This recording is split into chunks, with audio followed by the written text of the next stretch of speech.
આજે આપણે શ્રાદ્ધ માટે સિમ્પલ શ્રાદ્ધની થાળી બનાવીશું કે જે લસણ ડુંગળી વગર મેં બનાવી છે અને એટલી ટેસ્ટી લાગે છે. તમે એમને પણ તહેવારમાં બનાવી અને ખાઈ શકો છો. એના માટે હું સૌથી પહેલાં અત્યારે ખીર આપણે બનાવીશું. તો ખીર બનાવવા માટે મેં અત્યારે આ રીતની આજે 1 લીટરની જે તપેલી છે એમાં ચોખા લીધા છે. મેં અત્યારે જીરાસર ચોખા લીધા છે. તમે કોઈ પણ ચોખા લઈ શકો છો, પણ મોટો દાણાવાળા છે એટલે બાસમતી કે ચોખા નહીં લેવાના. ચોખાને 2-3 પાણીથી મેં સરસ ધોઈ લીધા છે. અત્યારે હું વધારે પ્રમાણમાં બનાવું છું એટલા માટે હું આ રીતે તમને એનો માપ એ રીતે કહીશ. હવે આ મેં એક તપેલું મોટું લીધું છે. એની અંદર પાણી ઉકળવા મેં પહેલાં મૂકી દીધું હતું અને એની અંદર આ પાણી ઉકળ્યા પછી ચોખા લઈ લીધા છે અને એક વખત હલાવી એને ઢાંકી દેવાનું. ઢાંકીને હવે પહેલાં આ ભાતને ચોખાને ચડવા દેવાના. થોડી વાર પછી 10-15 મિનિટ પછી ચેક કર્યું મેં તો એની અંદર પાણી હજી ઓછું લાગે છે, એટલે ફરીથી આપણે થોડુંક પાણી જરૂરિયાત મુજબ એની અંદર તમારે એડ કરી દેવાનું. ખીર છે એમાં પહેલાં ભાત ચડાવી અને પછી દૂધ એડ થતું હોય છે અને દૂધ પાકમાં પહેલાં દૂધ આપણે ઉકળવા મૂકવાનું અને દૂધમાં જ આપણે ચોખાને ચડાવવાના હોય છે. તો આને ઢાંકી અને આપણા ચોખા છે એ ચડી જાય ત્યાં સુધી આપણે ચડવા દઈશું. અત્યારે ચેક કરી લેવાનું. હવે જો આ જીરાસર છે એટલે આ રીતે થોડા છૂટા રહીએ છે આ રાઈસ. તો ચેક કરી લીધા મેં, સરસ બફાઈ ગયા છે. તો આપણે એને અત્યારે જે પોટેટો મેશર આવે છે એનાથી થોડા આપણે મેશ કરી નાખીશું કે ખીર છે આપણી સરસ ક્રીમી ને ઘાટી બને. એટલા માટે આપણે એકદમ જ ઘાટી પણ નથી કરવાની, થોડીક લિક્વિડ જેવી અને થોડીક ઘાટી. એટલા માટે આપણે આને થોડું પ્રેસ કરી દઈએ ને એટલે જે ચોખાનો દાણો જે છે એ થોડોક ભાંગી જાય એટલા માટે. હવે આની અંદર દૂધ લેવાનું છે. તો અત્યારે મેં આટલી ખીરની અંદર 3 લીટર દૂધ લીધું છે અને ફૂલ ફેટ મિલ્ક જ લેવાનું આની અંદર. આ એકદમ સિમ્પલ ખીર જે આપણે રેગ્યુલર બનાવતા હોય એ રીતે મેં આજે બનાવી છે. દૂધ અંદર લઈને પછી બધું એક વખત સરસ આ ભાતને દૂધને મિક્સ કરી લેવાનું, ચમચો ફેરવી લેવાનો, નીચે બેસે નહીં એનું ધ્યાન રાખવાનું અને દૂધને ઉકળવા દેવાનું. દૂધ સરસ ઉકળે, ગરમ થાય એટલે એની અંદર ખાંડ લેવાની છે. તો ખાંડનું પ્રમાણ જે તમે જેટલા ચોખા લીધા એટલું લઈ શકો. મેં એનાથી અત્યારે થોડુંક ઓછું લીધું છે. મેં એનાથી 1 વાટકો જેટલું ઓછું લીધું છે. મેં અંદાજે જેટલું અત્યારે બધી વસ્તુ બનાવી છે. એકદમ પ્રોપર માપથી જે રીતે આપણે બનાવતા હોય એવું તમે જ્યારે વધારે પ્રમાણમાં કોઈ જમણવાર કે કરો તો ત્યારે નથી બનાવતા હોતા. આપણે અંદાજે જ બનાવતા હોય છે. લાસ્ટમાં તમને શ્રાદ્ધમાં ધરાવ્યા પછી તમે થાળી કાઢી લ્યો પછી તમારે ચેક કરી લેવાનું મોળું મીઠું. હવે મેં ગરમ દૂધમાં પલાળેલું કેસર છે એ લઈ લીધું છે. આની અંદર કેસરથી સુગંધ અને સ્વાદ બેવ સરસ આવશે અને કલર સરસ આવશે. બહુ વધારે નથી મેં લીધું. તમને જો એકદમ વધારે પીળી ગમતી હોય તો તમે એકદમ હજી વધારે કેસર લઈ શકો છો. મેં 2 ચપટી જેટલું જ કેસર લીધું છે અને પછી આને હવે ઉકળવા દેવાની છે. તો આપણો ચોખા ચડેલા જ છે એટલે દૂધ એકદમ સરસ ગરમ થઈ જાય અને ખાંડ બધી ઓગળી જાય. તો જો અત્યારે હું આટલી ખીર લિક્વિડ મેં રહેવા દીધી છે કારણ કે હજી જેમ ઠંડી થશે એમ એકદમ થીક થઈ જશે. એટલા માટે મેં અત્યારે હવે એમાં જે આપણે ફ્લેવર આપવાના છે જે એલચી જાયફળ એડ કરી દઈશું. તો અત્યારે હું ફ્રેશ એલચી ખાંડેલી છે મેં એ લઈ લીધી છે. તમે એલચી કે જાયફળ જે ગમે એ લઈ શકો છો અને ના ગમે તો સ્કીપ કરી શકો છો. ત્યાર પછી એની અંદર આપણે થોડુંક જાયફળ પણ ઘસી લેશું.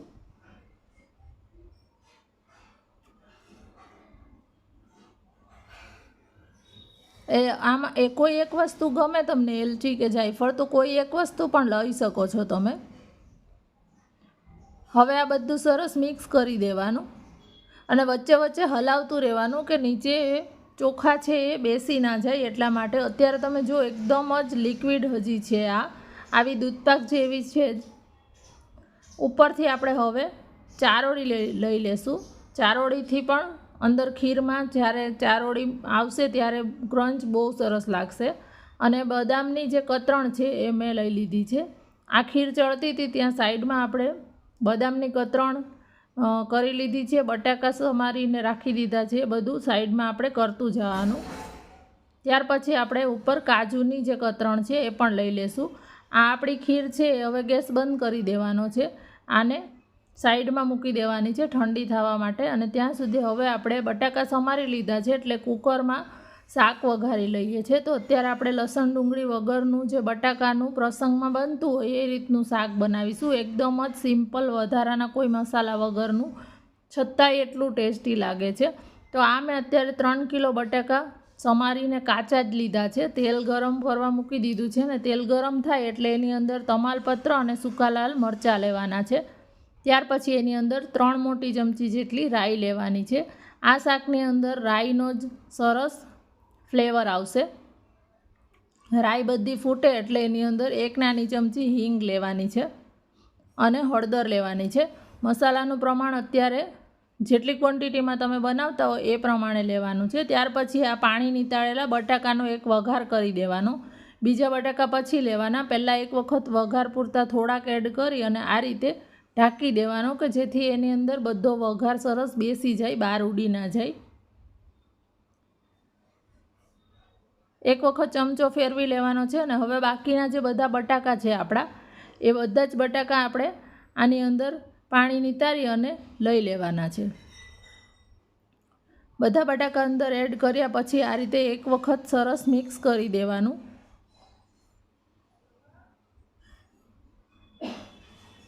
અને હવે આપણા જે કોરા મસાલા છે એ કરીશું. તો કોરા મસાલાની અંદર આપણે આની અંદર ધાણા જીરું પાવડર લેવાનો છે. ધાણા જીરું પાવડર આપણે 3 ચમચી જેટલો ધાણા જીરું પાવડર લઈએ છીએ. અને લાલ મરચું પાવડર લેવાનું છે. તો જેટલું તમે તીખું ખાતા હોય એ પ્રમાણે તમારે લાલ મરચું પાવડર લઈ લેવાનું. અત્યારે હું 2-3 ચમચી જેટલું લાલ મરચું લઉં છું. આ તીખું નથી, મોળું જ છે. આનાથી કલર સરસ આવશે અને શાક એકદમ મીડિયમ થશે. હવે આની અંદર સ્વાદ પ્રમાણે મીઠું લઈ લેવાનું છે.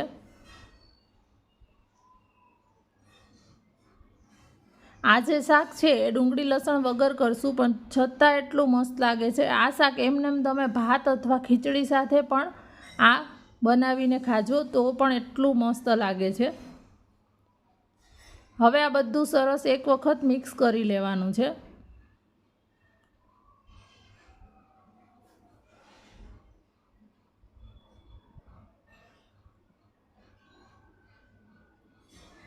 આ બધું તેલમાં એક વખત જે મસાલા છે એ ઉપર નીચે બટાકાને હલાવી અને મિક્સ કરી લેવાનું. અને એની ઉપર ઢાંકણ મૂકી અને એને થોડીક વાર માટે મસાલા સાથે ચડવા દેવાનું છે. 2-3 મિનિટ જેવું એને ચડવા દીધું. ત્યાર પછી એની અંદર આપણે 3 ટમેટાં લીધા છે. ટમેટાં છે તમે ટમેટો પ્યુરી એને ક્રશ કરીને પણ લઈ શકો છો. અત્યારે મેં આ રીતે કટ કરેલા જ લીધા છે.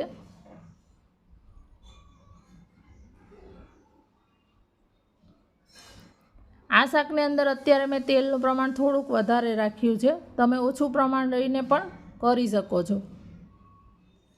હવે આની અંદર શાકને ચડવા માટે આપણે થોડુંક પાણી લેશું. તો જેટલા બટાકા છે એ બધા બટાકા ડૂબી જાય એટલું પાણી આપણે આની અંદર લેવાનું છે. અત્યારે આમાં પાછળથી જે આપણે રસો કરવો છે તો એ આપણે પછીથી પાણી એડ કરીશું. અત્યારે મેં 1 નાની તપેલી જેટલું પાણી આની અંદર લીધું છે. બધા બટાકા આ રીતે પાણીમાં ડૂબી જાય એટલું આપણે આની અંદર પાણી લઈ લેવાનું છે. અને હવે આપણે ગેસ કુકર બંધ કરી ગેસની ફ્લેમ મીડિયમ કરી અને 3 સીટી કરી લેવાની છે. 3 સીટીમાં આપણું શાક છે એ ચડી જશે. અને હવે આપણે બીજી સાઈડ ખમણનો વઘાર કરવા માટે તેલ ગરમ મૂકી દીધું છે. ખમણ મેં રેડીમેડ બહારથી લીધું છે. તમે ઘરે પણ કોઈ ભજીયા કે બીજું ફરસાણ બનાવી શકો છો, પણ આજે હું અત્યારે થાળીમાં સર્વ કરવાની હતી એટલા માટે હું તમારી સાથે એના વઘારની રેસીપી શેર કરું છું. તો તેલ ગરમ થાય એટલે એની અંદર રાઈ લેવાની છે. મેં રાઈને સરસ ફૂટવા દેવાની છે. રાઈ બધી સરસ ફૂટી જાય એટલું તેલ ગરમ થવું જોઈએ, કારણ કે આ ખમણમાં પણ રાઈનો જ સરસ ફ્લેવર આવે છે. અત્યારે તમારે તલ એડ કરવા હોય તો તમે તલ એડ કરી શકો છો. મારે પૂરા થઈ ગયા હતા એટલે તલ નહોતા એડ કર્યા મેં. હવે આની અંદર જે લીલા મરચાં અને લીમડો છે, આ મોરા મરચાં જ છે, એ મેં લઈ લીધા છે અને તરત ગેસ બંધ કરી દેવાનો, નહીંતર એ મરચાંના બી છે એમાંથી એકદમ જ છાંટા ઉડશે એટલા માટે. હવે આપણે આની અંદર પાણી લેવાનું છે. જે આ નાયલોન ખમણ છે એનો વઘાર આ રીતે પાણીવાળો થતો હોય છે. જે સુરતી ખમણ છે એમાં ખાલી તેલથી વઘાર કરતા હોય છે. આમાં વધારે પ્રમાણમાં પાણી લઈ અને કરવાનો હોય છે. હવે આપણે એની અંદર પાણી લઈ લીધું છે 2 મોટા ગ્લાસ જેટલું, અને ત્યાર પછી એની અંદર ખાંડ લેવાની છે. મેં 2 મુઠ્ઠી જેટલી ખાંડ લીધી છે અને આપણે આની અંદર થોડુંક વઘાર પૂરતું મીઠું લેવાના છે. આ બધું આ વઘારને ઉકળવા દેવાનો છે. અને આપણે સાઈડમાં ખમણ પણ કટ કરીને રાખી દીધા છે. તો ખમણ મેં બહારથી જ લીધા હતા.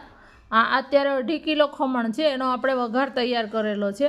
તમે ફરસાણમાં ખમણ ઘરે બનાવી શકો છો, અથવા તો બહારથી લાવીને વધારે પ્રમાણમાં બનાવતા હોય તો આ રીતે કરી શકો છો. અથવા સમોસા કે પછી વાટી દાળના ખમણ, અથવા તો બીજા કોઈ પણ ભજીયા કે કંઈ પણ બનાવી શકો છો.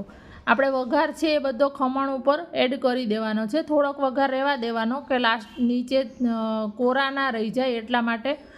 હવે આની ઉપર આપણે થોડીક કોથમીર લેવાની છે. આની અંદર કોથમીર સારી એવી લેશું ને એટલે ફ્રેશ કોથમીરથી આ ખમણનો બહુ મસ્ત ટેસ્ટ આવે છે. હવે એને હળવા હાથે એકદમ હલાવી લેવાના છે. નાયલોન ખમણ છે એ તરત જ ભૂકો થઈ જાય છે એટલા માટે. તો બધી સાઈડથી સરસ વઘારામાં બેસી જાય એ રીતે હલાવી અને જરૂર લાગે એટલે ઉપર નીચે કરી અને પછી જે બાકીનો વધેલો વઘાર છે એ આપણો આની ઉપર લઈ લેવાનો છે અને બધું સરસ મિક્સ કરી દેવાનું છે. તો આપણો ખમણ પણ વઘાર કરી અને જો રેડી થઈ ગયા છે મસ્ત. આને આપણે સાઈડમાં મૂકી દેવાનું છે અને હવે આપણે સંભારો બનાવવાનો છે. તો આ ખમણને સાઈડમાં મૂકી દેશું અને આપણો જે સંભારો બનાવીશું. તો સંભારાનું તેલ ગરમ મૂકી દીધું છે અને મેં આ કોબી, ગાજર અને મરચાં એને કટ કરી લીધા છે અને એને એક વખત પાણીથી થોડાક ધોઈ નાખ્યા છે. અને તેલ મારું વધારે ગરમ થઈ ગયું હતું એટલે મેં ગેસ બંધ કરી દીધો છે. તેલમાં આપણે વઘાર કરીશું. તો મેથી દાણા લેવાના છે, ત્યાર પછી રાઈ લેવાની છે. રાઈ ફૂટે એટલે એની અંદર અડધી ચમચી હિંગ લેવાની છે.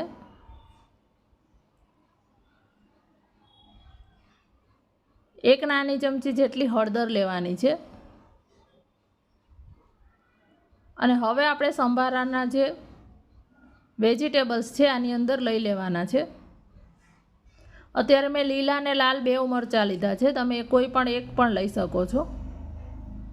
આ સંભારો શાકની જરૂર નહીં પડે, રોટલી સાથે એમનેમ જ સંભારો તમે ખાઈ લેશો, એટલો સરસ ટેસ્ટી લાગે છે. હવે આની અંદર મીઠું લઈ લેવાનું છે સંભારાના ભાગનું. સંભારામાં થોડુંક મીઠું ચડિયાતું હોય એટલા માટે એ રીતે મીઠું લેવાનું. હવે આને બધું સરસ વઘાર મિક્સ કરવાનો છે. કોબી છે એને આ રીતે થોડીક વાર સાતળશું એટલે તરત કોબીમાંથી પાણી છૂટવા લાગશે ને એના પાણીમાં જે સરસ ચડી જશે. અને ચડતા સંભારાને જરાય વાર નથી લાગતી ને સંભારો છે એ કાચો પાકો જેવો જ રાખવાનો હોય છે. શાકની જેમ એકદમ ગળી નથી જવા દેવાનો.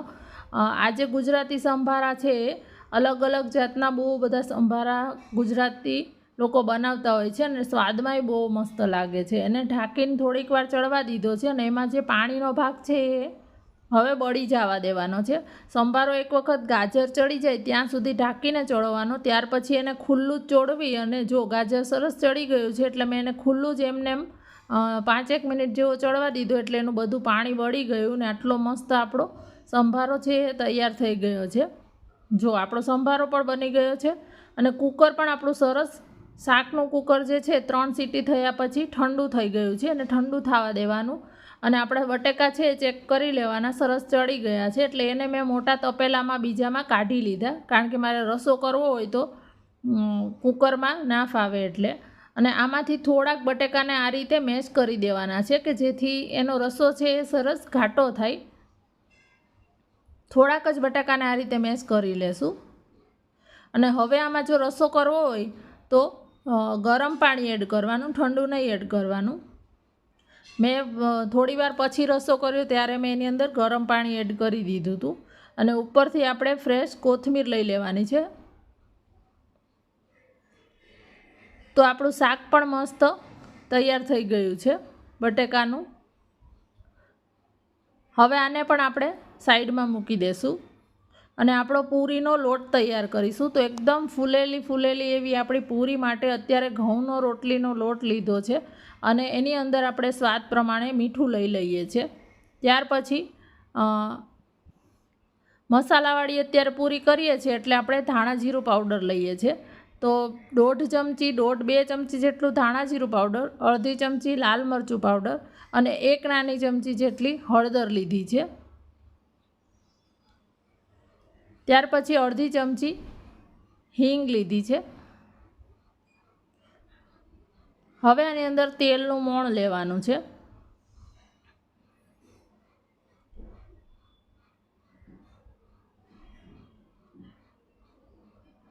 પહેલાં એક વખત સરસ મિક્સ કરી અને પાણી લઈ અને આનો કઠણ લોટ બાંધી લેવાનો છે.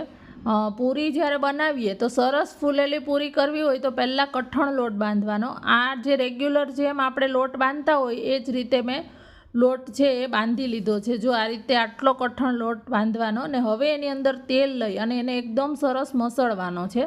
તો પહેલાંથી પોચો લોટ નહીં કરી દેવાનો. પહેલાં હજી જ્યારે પૂરી કરવાની વાર હોય એના અડધો કલાક પહેલાં લોટ બાંધી દઈએ એટલે બહુ મસ્ત સોફ્ટ થઈ જાય છે. રોટલી કે પૂરી કોઈ પણ આપણે વહેલો લોટ બાંધી દઈએ, થોડોક કઠણ રાખવાનો અને પછી એને સરસ મસળી અને રહેવા દેવાનો, રેસ્ટ આપવાનો એટલે સરસ સોફ્ટ થઈ જાય. હવે આપણો લોટ છે આટલો કઠણ બાંધીને આપણે અડધો કલાક મૂકી દીધો હતો અને અડધો કલાક પછી હું એમાંથી પૂરી બનાવું છું. તો મેં સાઈડમાં તેલ પણ ગરમ થવા માટે મૂકી દીધું છે અને આપણે એમાંથી સરસ પૂરી વણી લેવાના છે. પૂરી તમને નાની મોટી જે સાઈઝની ગમે એવી તમારે વણી લેવાની. અત્યારે હું બધું ફાસ્ટ ફોરવર્ડ કરીને બતાડું છું કારણ કે નહીંતર વિડીયો બહુ જ લાંબો થઈ જાય એટલા માટે. જો હવે પૂરી છે એ આપણી બધી વણાઈ જાય એટલે આ રીતે તેલ ગરમ કરેલું છે એની અંદર ગરમ તેલમાં પૂરી તળવાની છે. એકદમ ગરમ તેલ થાય તો જ એની અંદર પૂરી ફૂલશે, નહીંતર આપણી ક્યારેય પૂરી છે એ ફૂલશે નહીં. એટલા માટે સરસ ગરમ તેલમાં પૂરી આપણે ફૂલેલી બધી પૂરી બનાવી લેશું અને એને થોડોક જારો અડાડશું એટલે તરત આપણી પૂરી ફૂલી જશે. તો પહેલાં જે આપણે પૂરી એડ કરી છે એ પહેલાં કાઢી લેશું. ત્યાર પછી આ બીજી પૂરી પણ રેડી થઈ ગઈ, એને પણ કાઢી લેશું. અને હવે આની અંદર હું થાળીમાં સર્વ કરવા માટે તમે ભૂંગળા, ફ્રાઈમ્સ, પાપડ જે કાંઈ પણ તમારે સર્વ કરવું હોય એ તમારે તળી લેવાનું પહેલાં જ. એટલે હવે હું જે પાપડ છે એ પણ તળી લઈશ. તમે ફ્રાઈમ્સ કે ભૂંગળા કે મરચાં તળેલા સાથે સર્વ કરવા હોય તો એ પણ તમારે અત્યારે જ તળી લેવાના. તો ફ્રાઈમ્સ પણ આપણા તળાઈ ગયા છે. હવે હું તમને જો થાળી છે એ બતાડું. તો આ થાળીની ક્લિપ લેવાની મારે ભૂલાઈ ગઈ હતી એટલે પૂરી થોડીક ઠંડી થઈ ગઈ હતી. પણ હું તમને બધી વસ્તુ થાળીમાં જે હતી એ બતાડી દઉં છું. ખીર, પૂરી, બટેકાનું શાક, ખમણ, પાપડ અને સંભારો છે. સાથે આમાં મેં ખમણની જે ચટણી છે અને છાશ છે એ આની સાથે થાળીમાં નથી સર્વ કરી અત્યારે, એ પણ હતું.